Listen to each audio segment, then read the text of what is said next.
So now we are going to discuss this practical of RBC pipette. It is a complex practical, so I will try to summarize it for you. This is the RBC pipette as shown in the video. Please have a look at it. Its glass portion has graduation on it, 0.5 and 1. These are its main graduations. We have to take the blood up till 0.5 and diluent till 1.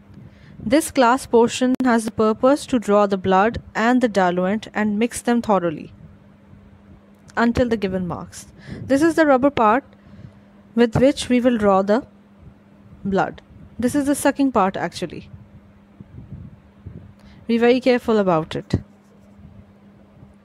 This is a glass lancet for pricking the blood of the subject. This is the alcohol pad, an important component of our practical, for hygiene and sanitation of subject surface from which the blood is to be drawn.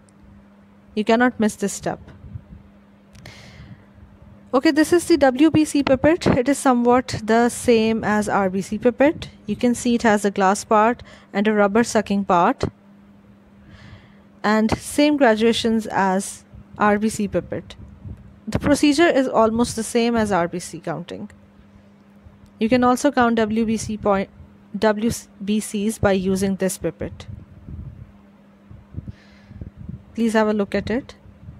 Alright, now this is the Neubauer's chamber with a glass slide put on the top of it. Have a look.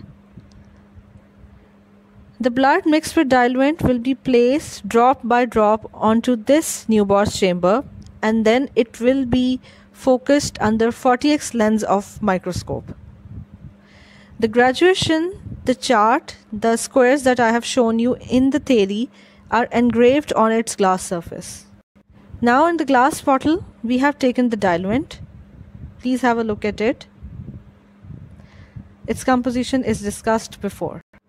We have taken blood into the RBC pipette up till the mark of 0.5, as you can see it here. Just have a look at it. And similarly, we will draw the diluent up till the mark of 1.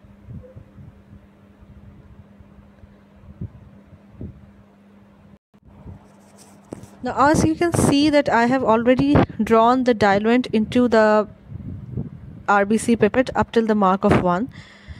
The RBC and the diluent mixture will nearly appear transparent or slightly pinkish, as you can see in the RBC pipette. Now similarly, we will charge the Neubauer's chamber by putting the drops of the RBC pipette onto it and cover it with the glass slide, as I've already done it. The solution was nearly transparent, that's why it is not very much visible on the Neubauer's chamber. Now we will focus it under the 40x lens of microscope. This is the most important part. The prepared Neubauer's chamber is now focused under the 40x lens of microscope as shown in the video. I will give you a picture of how it will appear under the microscope. The Neubauer chamber will appear under the microscope. This is how your Neubauer chamber will appear under 40x magnification of a microscope. As you can see, the RBCs are scattered in the Neubauer's chamber's graduation. Now we will calculate the RBCs in this Neubauer's chamber by the formula we had discussed in the theory.